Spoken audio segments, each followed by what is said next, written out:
তোমাদের সূর্য সকালবেলা পূর্ব আকাশে উঠে গোটা দুনিয়াটারে আলোকিত করে। আমার সূর্য মুহাম্মদ এশার নামাজের পরে আমার ঘরের ভেতরে যখন উঁকি দেয়, আমার পুরো ঘরটারে আলোকিত করে দেয় কে?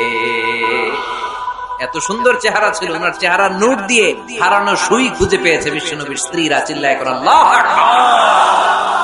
বিশ্বনবীর চেহারা সৌন্দর্যের সাথে কারো সৌন্দর্যের কোনো মিল হবে? No comparison with our beloved prophet Muhammad sallallahu alayhi wasallam. Whether it's the fitness, whether it's the appearance, whether it's the status, no comparison with our prophet. এটা ফিটনেসের দিক থেকে হোক, এটা চেহারার সৌন্দর্যের দিক থেকে হোক, এটা কণ্ঠস্বরের ঝংকারের দিক থেকে হোক, সম্মান আর মর্যাদার দিক থেকে হোক, আমার নবীর সম্মানের ধারে কাছেও সম্মান পৃথিবীর কারো হতে পারে না। চিল্লায় বলেন ঠিক কিনা? এজন্য আল্লাহ বললেন ওয়ারাফা'না লাকা যিকরাক, নবী আপনার সম্মান বাড়াতে বাড়াতে আমি আকাশচুম্বী করেছি। লোকজন সব যে বিশ্বনবীর দরবারে লাইন ধরেছে, হাজিরা সব বিশ্বনবীর কাছে যে চেহারা দেখেই কুপকার, বাকি জিনিস তো পরে।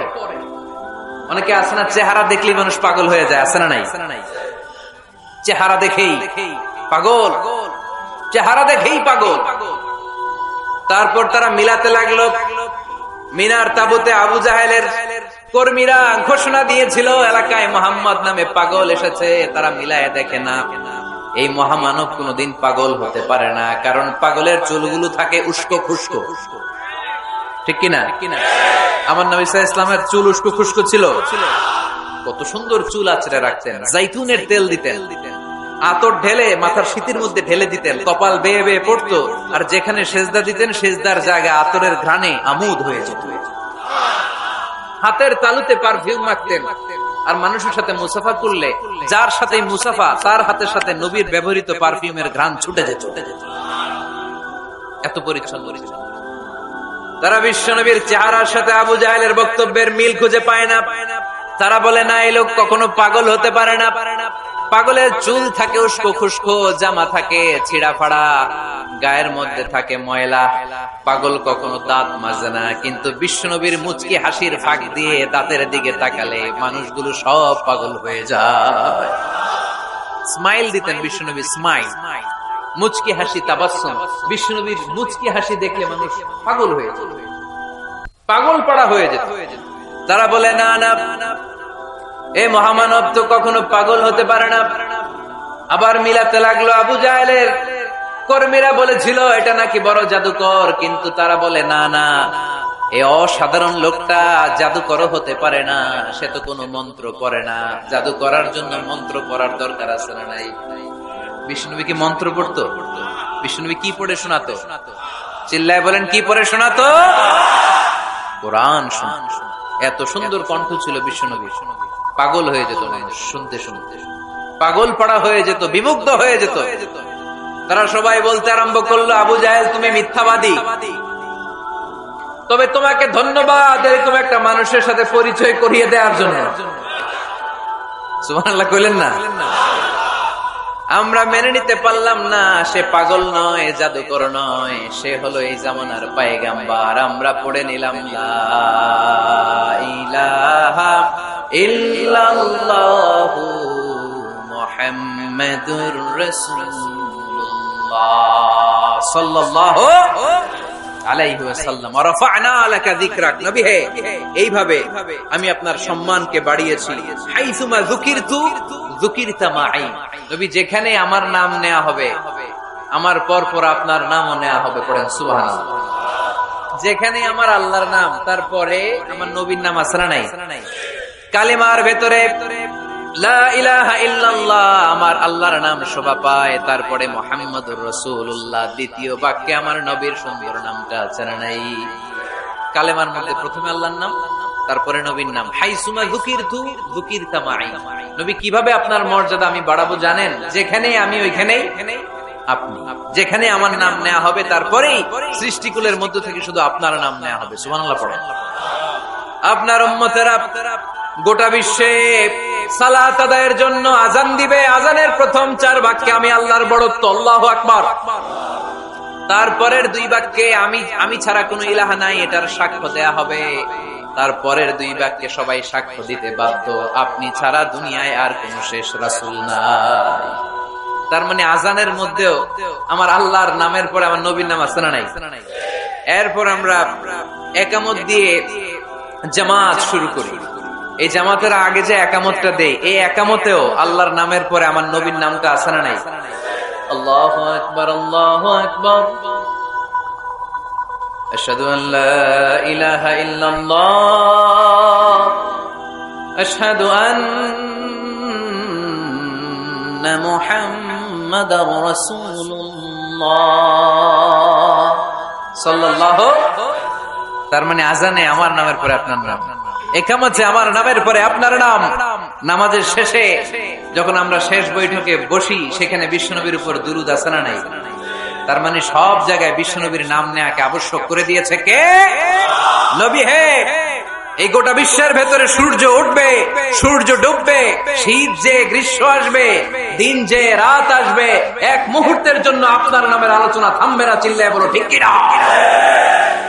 রাফা'না লাকা যিকরাক, I have dignified your status very high, very high. অনেক উপরে নিয়েছি, আকাশ বাতাস ছাপিয়ে, সাত আকাশ কাঁপিয়ে আরশ পর্যন্ত আমি আপনার মর্যাদাকে বুলন্দ করেছি। এই পৃথিবীতে যত আসমানি কিতাব এসেছিল, সবগুলো আসমানি কিতাবে বিষ্ণুনবীর নাম উল্লেখ করেছে কে? তার মানে তাওরাতের ভেতরে বিষ্ণুনবীর নাম আছে না নাই? ইনজিলে, জাবুর, সুহুফে ইব্রাহিম, সুহুফে মূসা, আল্লাযী ইয়াজিদুনাহু মাকতুবান ইনদাহুম ফিত তাওরাতি ওয়াল ইনজিল। ইহুদিরা খ্রিস্টানরা বিষ্ণুনবীর মানতে চাইতো না। তারা বলতো, মুহাম্মদ তোমার নাম তো আমাদের কিতাবে নাই। বিষ্ণুনবী বললেন পড়ো। তারা পড়তে পড়তে বিষ্ণুনবীর জায়গাটা লুকিয়ে রাখত, যেখানে বিষ্ণুনবীর নাম ওরা এভাবে ধরে রাখত। বিষ্ণু ইসা ইসলাম এক সাহাবাকে বললেন, আমি তো ওদের ভাষা বুঝি না, তুমি ওদের ভাষা বুঝে দেখো কোন জায়গায় চোরামিটা কর। প্রতিটা কিতাবের প্রতিটা পাতায় পাতায় বিষ্ণুনবীর নাম আছে না নাই?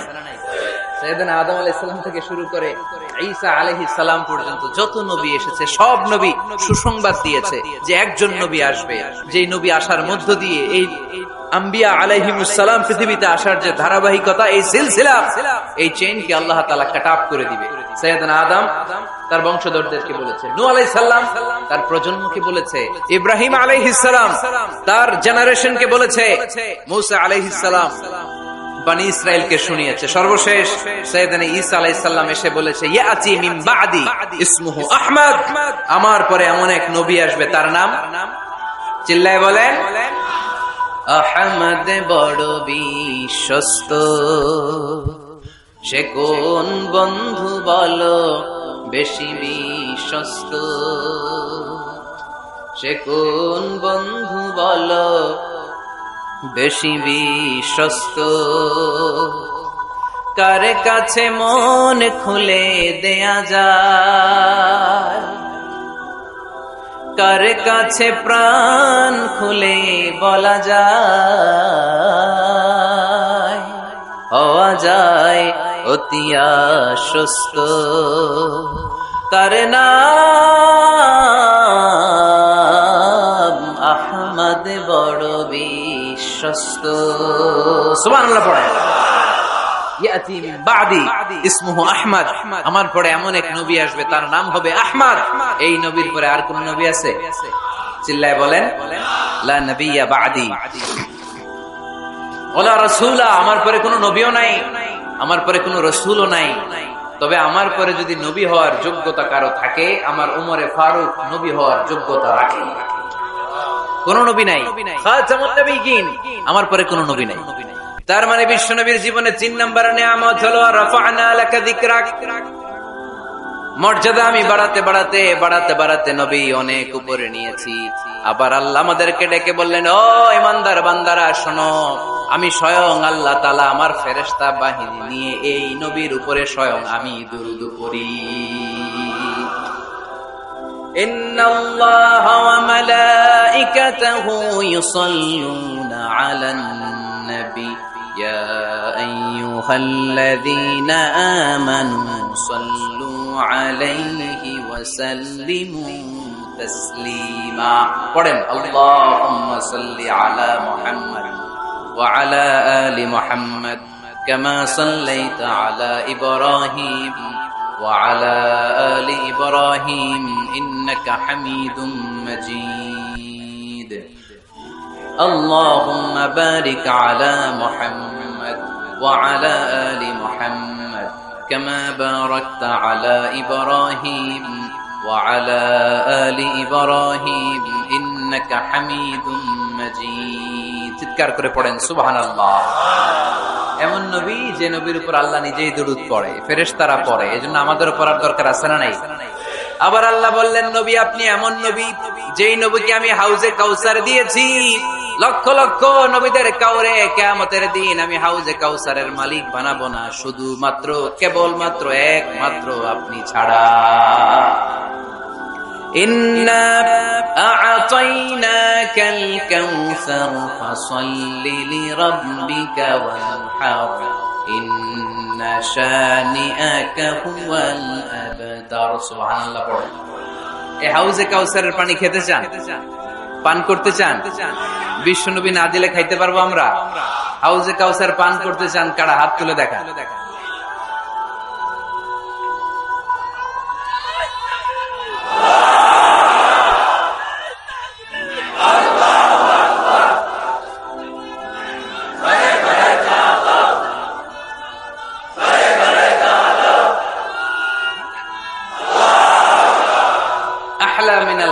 হাউজে কাউসারের পানি মধুর চেয়েও মিষ্টি, আবরাদু মিনাস সাল বরফের চাইতেও ঠান্ডা, আবিয়াদু মিনাল লাবান দুধের চাইতেও সাদা, মান শারিবা মিনহা শারবাতান লাম ইয়াজমা আবাদা। এক ঢোক হাউজে কাউসারের পানি যে খাবে চিরকালের জন্য তার গলার তৃষ্ণা মিটে যাবে। ওই হাউজে কাউসার বিশ্বনবীকে দিয়ে বিশ্বনবীর মর্যাদা বাড়িয়েছে কে?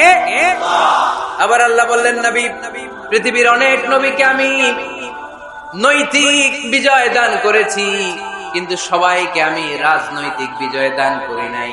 আপনাকে আমি এমন নবী করে দুনিয়ার বুকে পাঠিয়েছি, আপনাকে আমি নৈতিক বিজয় দান করেছি, পাশাপাশি রাজনৈতিক বিজয় দান করেছি।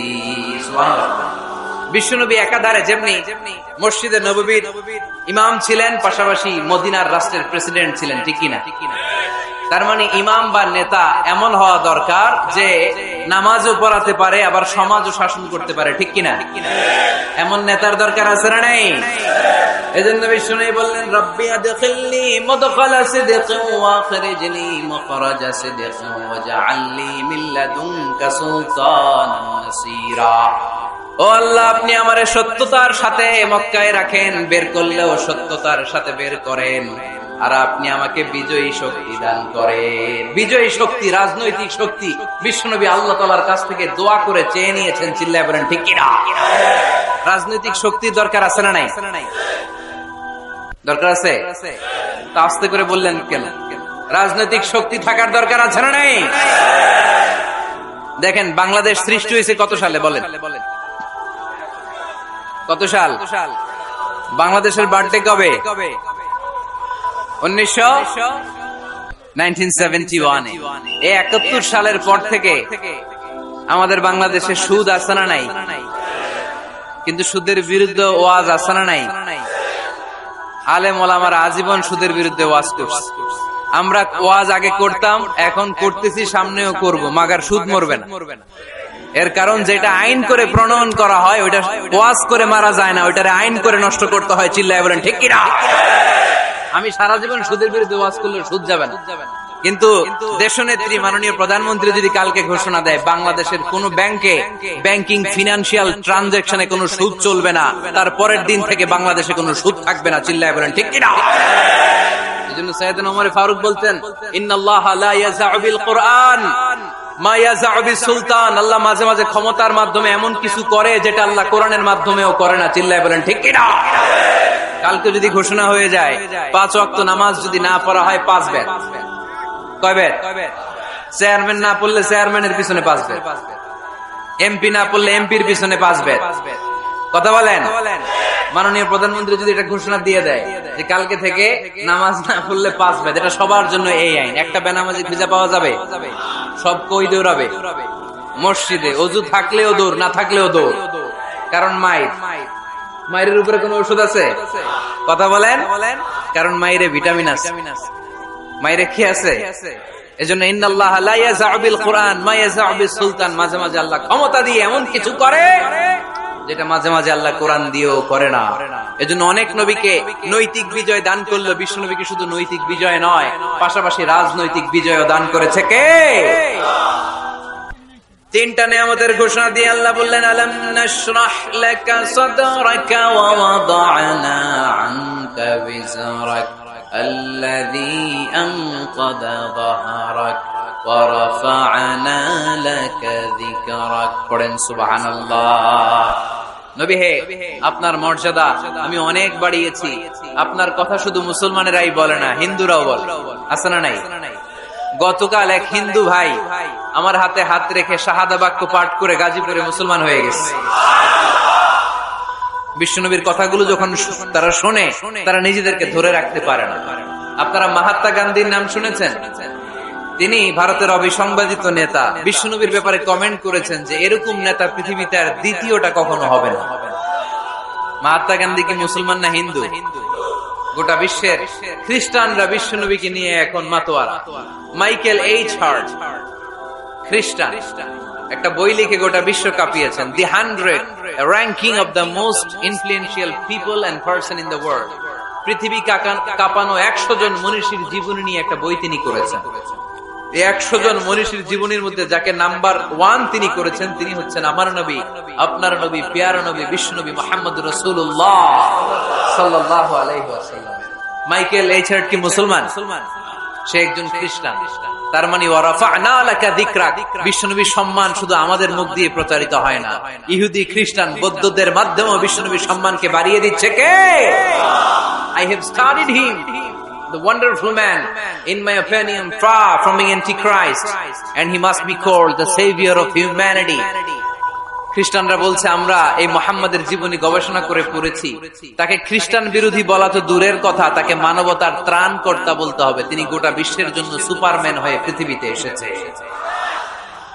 As a father, as a teacher, as a lawgiver, as a lawmaker, Muhammad is the superman of the world. স্বামী হিসেবে, পিতা হিসেবে, নেতা হিসেবে, নবী হিসেবে মুহাম্মদ ইসলাম সাধারণ কোন মানুষ নয়, তিনি গোটা বিশ্বের জন্য সুপারম্যান হয়ে পৃথিবীতে আগমন করেছে। ওয়ারাফা'না লাকা যিকরাক, নবী দুশ্চিন্তা করবেন না, টেনশন করবেন না, আমি আপনার সম্মানকে বাড়িয়ে দেব। এই তিনটা নিয়ামতের বর্ণনা সূরা ইনশিরাহের ভিতরে বর্ণনা করলেন কে? এরপরে রব্বুল আলামিন বিশ্বনবীকে নিয়ামতের বর্ণনার ঘটনা শুনিয়ে বিশ্বনবীকে সান্ত্বনা বাণী শোনাচ্ছেন আর পড়ছেন, ফা ইন্না মা'আল উসরি ইউসরান, ইন্না মা'আল উসরি ইউসরা। নবী গো, নিশ্চয়ই কষ্টের পরে আছে আনন্দ, দুঃখের পরেই আছে সুখ। সুবহানাল্লাহ। কষ্টের পরে আনন্দ, দুঃখের পরে। The struggle isn't permanent in our life. দুঃখ কষ্ট এটা আমাদের জীবনে পার্মানেন্ট না, এটা সাময়িক। আচ্ছা, আওয়াজ করে উত্তর দেন তো, এক বছরে কয়দিন আপনাদের ফরিদপুরে? কয়দিন? 365 দিন। গত 365 দিনে না খেয়েছিলেন কয়দিন? 20 দিন, 30 দিন। তার মানে অল্প কিছুদিন না খেয়েছিলাম, সারা বছরই খেয়েছিলাম, ঠিক কিনা? আচ্ছা, তো 365 দিনে অসুস্থ ছিলেন কয়দিন? 4-5 দিন, কিংবা 20 দিন, কিংবা 1 মাস, কিংবা 56 দিন, কিংবা 65 দিন। তার মানে বাকি 300 দিন আরামে ছিলাম কি ছিলাম না? তার মানে আমাদের জীবনে দুঃখ বেশি না আনন্দ বেশি? সুখ বেশি না কষ্ট বেশি? এজন্য আল্লাহ বললেন, খবরদার, মুমিন কখনো হেরে যায় না, মুমিনের হারাবার কিছু নাই। মুমিনের জীবনে যদি আনন্দ আসে, মুমিন শুকরিয়া করে, শুকরিয়া করলে সওয়াব আছে না নাই? আর মুমিনের জীবনে যদি দুঃখ আসে, মুমিন সবর করে, ধৈর্য ধরে, ধৈর্যেও সওয়াব আছে না নাই? তাহলে আমাদের সব দিক দিয়েই চলে, আনন্দের দিনগুলোতে শুকরিয়া করব, আর দুঃখের দিনগুলোতে ধৈর্য ধরবো, দুইটার মধ্যে সওয়াব আছে না নাই? এজন্য বিশ্বনবী বললেন, আজাবান লি আমরিল মুমিন, মুমিনের বিষয়টা খুবই আশ্চর্যের। ফাইন আসাবাতহু সাররাউন শাকারা, মুমিন যদি আনন্দে থাকে সে শুকরিয়া করে, শুকরিয়া করলে লাভ আছে না নাই? ওয়া ইন আসাবাতহু দাররাউন সাবারা, আর দুঃখে পড়লে সে সবর করে, ধৈর্য ধরে, ধৈর্য ধরলে সওয়াব আছে না নাই? তার মানে আমাদের হারাবার কিছু আছে। মাঝে মাঝে আল্লাহ আমাদেরকে দুঃখ কষ্ট দিয়ে পরীক্ষা করতে চান, এগুলো আমাদের জন্য খারাপ নয়। এই দুঃখ কষ্ট বিপদ আমাদের কোমরকে সোজা করে, আমাদের পায়ের মাটিকে শক্ত করে, চিল্লায় বলেন ঠিক কিনা? প্রতিকূল পরিবেশে কিভাবে বাঁচতে হয় এই দুঃখ কষ্ট আমাদেরকে শিখায়। এজন্য মুমিন বান্দার বৈশিষ্ট্য হচ্ছে দুঃখ কষ্ট বেদনা জ্বালা এগুলোতে সে আপসেট হয় না, সে হাল ছেড়ে দেয় না, সে ভরসা রাখে একজনের উপর, চিল্লায় বলতে হবে তিনি কে? কারণ মুমিন জানে রাত্রি যত গভীর হয় অন্ধকার তমানিসা ভেদ করে সুবহে সাদিক হয়। মুমিন জানে গর্ভবতী নারীর পেটের ব্যথা যেই দিন বাড়তে থাকে ওই দিনই নতুন মেহমান আগমনের সময় ঘনাতে থাকে। মুমিন জানে তার জীবনে দুঃখ কষ্ট বিপদ যত বাড়তে থাকে সুখের দিন কাছে আসতে থাকে। এজন্য মুমিনের হারাবার কিছু নেই। ইন্না মাআল উসরি ইউসরা, ইন্না মাআল উসরি ইউসরা। নবী হে, কষ্টের পরেই আছে আনন্দ, দুঃখের পরেই আছে সুখ। আপনি সমস্যায় পড়েছেন, ওই সমস্যার সমাধানও আছে না নাই? এই পৃথিবীতে এমন কোন সমস্যা আছে যেটা সমাধান নেই? কথা বলেন। সমস্যা তৈরি করেছে কে? আবার সমাধানও দিয়েছে কে? আল্লাহ doesn't create a lock without its key. আল্লাহ কখনো চাবি না বানাইয়া ওটার তালা বানায় নাই। কথা কন। তালাও যেহেতু আছে ওই তালার চাবিও বানিয়েছে কে? মা আনজালাল্লাহু দাআন ইল্লা আনজালাল্লাহু লাহু শিফা। আল্লাহ দুনিয়ায় এমন কোন রোগ পাঠায় নাই যে রোগের ঔষধ বানায় নাই, এমন কোন রোগ নাজিল করে নাই যেই রোগের কোন চিকিৎসা বানায় নাই, হয়তো সেটা আবিষ্কার হয় না। অনেকে ক্যান্সারের কথা বলতে পারেন যে হুজুর ক্যান্সার এমন রোগ, এই ক্যান্সার তার নাই কোনো অ্যানসার, কিন্তু বিজ্ঞানীরা বলতেছে এটারও অ্যানসার আবিষ্কৃত হচ্ছে। সুবহানাল্লাহ কইবেন না? কিছু কিছু ক্ষেত্রে হয়েও গিয়েছে। এজন্য দুঃখের পরেই আছে সুখ, কষ্টের পরেই আছে আনন্দ। এই দুনিয়াটাই এরকম, কষ্টের পরই আনন্দ। দেখবেন তারাবির নামাজ 20 রাকাত পড়তে কষ্ট লাগে না? কোমরে ব্যথা, হাঁটুতে ব্যথা, কিন্তু 20টা রাকাত যখন শেষ করে মসজিদ থেকে বের হই একটা আনন্দ আছে না? কষ্ট করে পরীক্ষার জন্য প্রিপারেশন নিলেন আপনি কয়েক মাস, কিন্তু ফলাফল যখন ভালো হয় তখন একটা আনন্দ আছে না নাই? সারাদিন রোজা রাখলেন রমজানে, কি কষ্ট, তৃষ্ণায় গলা ফেটে যায়, কিন্তু ইফতারির সময় যখন রুহ আফজা শরবতটা খাই কেমন লাগে?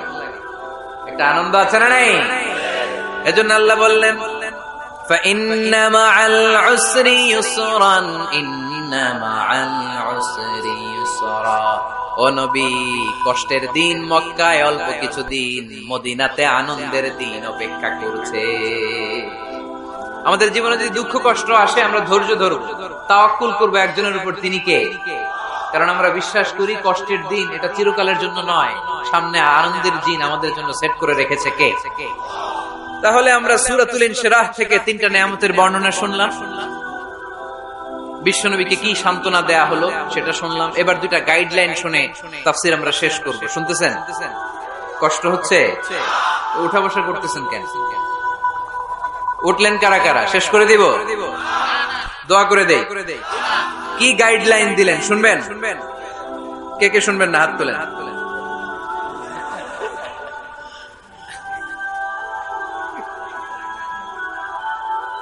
কষ্ট হইতেছে? গরম লাগতেছে না? আমিও ঘামতেছি আপনাদের সাথে সাথে। অনেক গ্যাদারিং হয়ে গেছে। আসেন আল্লাহর নামে 3টা তাকবীর দেই, তারপর কোন 2টা গাইডলাইন তিনি বিশ্বনবীকে দিলেন ওই নির্দেশনা বাণীটুকু শুনে আজকে আমরা বিদায় নিব। আওয়াজ করে পড়তে হবে লিল্লাহে তাকবীর,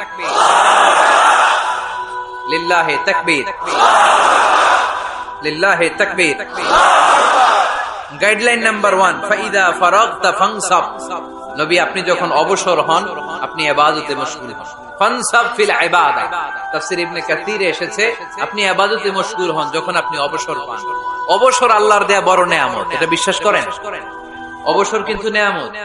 আমরা অনেকেই অবসর সময়কে কাজে লাগাই না, কিন্তু অবসর চলে যাওয়ার পরে যখন ব্যস্ত হয়ে পড়ি তখন বলি হায় রে, অবসরটা যদি কাজে লাগাইতাম। পরীক্ষার পরে 3 মাস ছুটি ছিল, এই 3 মাস অবসরে যদি পড়তাম তাইলে তো আজকে ভার্সিটিতে চান্স পেয়ে যেতাম, ঠিক কিনা? এজন্য বিশ্বনবীর আল্লাহ বললেন নবী فَإِذَا فَرَغْتَ فَانصَبْ وَإِلَى رَبِّكَ فَارْغَب। মাদানী জীবনে, মাক্কি জীবনে, দাওয়াতি কার্যক্রমের পরে, রাষ্ট্রীয় কার্যক্রমের পরে যখনই আপনি অবসর পাবেন তখনই আপনি ইবাদত করেন, তখনই বেশি বেশি আল্লাহর কাছে দোয়া করে। দোয়াটা খুব শক্তিশালী, কিন্তু আমরা অনেকে জানি না কি করে দোয়া করতে হয়। সিনসিয়ার দোয়া ইজ লাইক এ মিসাইল। আপনারা প্রায় পত্রিকায় শুনবেন আমেরিকা অমুক দেশে মিসাইল হামলা করেছে, শুনছেন? মিসাইল হামলা এমন হামলা, কত সেন্টিমিটার বেগে যে কোন জায়গায় অ্যাটাক করবে, যেখানে মারার কথা ওখানে পড়বে। ঠিক দোয়াটা হচ্ছে মিসাইলের মতো। আপনি যদি দোয়ার মতো দোয়া করতে জানেন, ওই দোয়াটাও জায়গা মতো যে ভেদ করবে। চিল্লায় এখন ঠিক কিনা? কিন্তু আমরা দোয়া করতে জানি না, কি করে দোয়া করতে হয় এটা জানি না। বিশ্বনবীকে আল্লাহ বললেন, নবী ফাইদা ফারাগতা ফানসাব, যখন আপনি অবসর হবেন তখন আপনি দোয়া করেন, আল্লাহর কাছে চান। বেশি বেশি চাইলে খুশি হয় কে? তার মানে প্রথম ঘোষণা হলো ফাইদা ফারাগতা ফানসাব। প্রথম নির্দেশনা হলো নবী, যখনই আপনি অবসর পাবেন ইবাদত করবেন এবং দোয়া করবেন, বেশি বেশি আল্লাহর কাছে চাইবেন। 2 নাম্বার দিক নির্দেশনা হলো ওয়া ইলা রাব্বিকা ফারগাব, সব সময় আপনি আপনার আল্লাহর দিকে মনোনিবেশ করবেন। বিপদে পড়লে ডাকবো কারে? আমাদের অসুস্থতাকে সুস্থতায় পরিণত করে দিতে পারে কে? চাকরির জন্য পাগল পারা, চাকরি নাই, চাকরির ব্যবস্থা করে দিতে পারে কে? বিদেশে যেতে মনে চায়, পাসপোর্ট দিয়ে রেখেছি, ভিসা নাই, ভিসা লাগাই দিতে পারে কে? কিন্তু আমরা দুঃখ, কষ্ট, বেদনা কিছু একটা হইলেই সবার আগে আল্লাহরে শেয়ার করার আগে ফেসবুকে শেয়ার মেরে দেন। আছে না নাই? আপনাদের ফেসবুক অ্যাকাউন্ট আছে নাকি? কার কার আছে দেখি?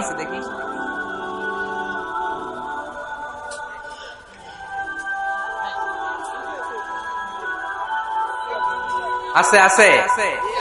এটার জন্য আমরা ভালো কাজে লাগাই, ঠিক কিনা? আপনি চাইলেই এমন ভাবে ফেসবুক ফ্রেন্ড লিস্ট করতে পারেন যারা ভালো ভালো জিনিস শেয়ার করে, যারা মোটিভেশনাল জিনিস শেয়ার করে, ইসলামের পক্ষে কথা বলে। আপনার এক একটা শেয়ারে অনেকের জীবন বেঁচে যেতে পারে, ঠিক কিনা? একজন মুমূর্ষ রোগীকে বাঁচাতে রক্তের প্রয়োজন, রক্তের গ্রুপ এ পজিটিভ। যারা রক্ত দান করতে আগ্রহী তারা এই নাম্বারে যোগাযোগ করুন। ফেসবুকে মাঝে মাঝে এরকম নিউজ আসে না নাই? আপনি just you put down and share, শেয়ারের মধ্যে একটা পুট করে দিলেন, একটু শেয়ার মেরে দিলেন, ছড়িয়ে পড়লো হাজার হাজার ফেসবুক ফ্রেন্ডদের কাছে। তাদের অনেকে ব্লাড দিতে আগ্রহী, সে তাড়াতাড়ি যে সেখানে ব্লাড ডোনেট করে আসলো। আপনার একটা শেয়ারের কারণে বেঁচে গেল অনেকগুলো প্রাণ। চিল্লা এখন ঠিক কিনা? রক্তদানের মতো শ্রেষ্ঠ ইবাদত হতে পারে? আমরা মনে করি শুধু জিকিরি ইবাদত, আমরা মনে করি শুধু নামাজি ইবাদত। রক্তদান, এক ব্যাগ রক্ত থেকে অনেক মানুষকে বাঁচানো যায়। এর মধ্যে আছে হিমোগ্লোবিন, এর মধ্যে আছে প্লাটিলেট, আছে প্লাজমা। রক্তে একটা উপাদান আছে প্লাজমা, নাম শুনছেন? আগুনে পোড়া রোগীকে বাঁচাতে এই প্লাজমা লাগে। হসপিটালের বার্ন ইউনিটে যেয়ে দেখবেন মানুষ কিভাবে চিল্লায়। নুসরাত নামে একটা মেয়ে মারা গেল না? এক বদমাইশের কবলে পড়ে মারা গেল না? তাকে আগুন জ্বালিয়ে দেয়া হয়েছিল তার গায়ে, তার প্লাজমা গুলো জ্বলে গিয়েছিল। আগুনে পোড়া রোগীর যে কি কষ্ট, একটু দেখার জন্য হসপিটালের বার্ন ইউনিটে যাবেন, দেখবেন যে কি কষ্টে আছে তারা। এই প্লাজমা গুলোকে অনেক সেন্টিগ্রেড তাপমাত্রা নামিয়ে ঠান্ডা করে দেহে পুশ করা হয়। আপনার এক ব্যাগ রক্ত থেকে প্লাজমা আলাদা করা হবে, প্লেটলেটস আলাদা করা হবে, হিমোগ্লোবিন আলাদা করা হবে, শ্বেতকণিকা, লোহিত কণিকা আলাদা করে অনেকগুলো মানুষ বেঁচে যাবে। এজন্য ফেসবুক থাকাটা দোষের কিছু না, তবে ভালো কাজে আমরা ব্যবহার করব, ঠিক কিনা? আপনার ফেসবুক শেয়ারিং আপনার জান্নাতি বানাতে পারে, আর আপনার ফেসবুক শেয়ারিং আপনার জাহান্নামের লাকড়ি বানাতে পারে। চিল্লায় বলেন ঠিক কিনা? So the decision is yours. সিদ্ধান্ত আপনাকে নিতে হবে, আপনি কিভাবে করবেন। যে কোনো বিপদে ওয়া ইলা রাব্বিকা ফারগাব, কোন দিকে মনোনিবেশ না করে কার দিকে মনোনিবেশ করব?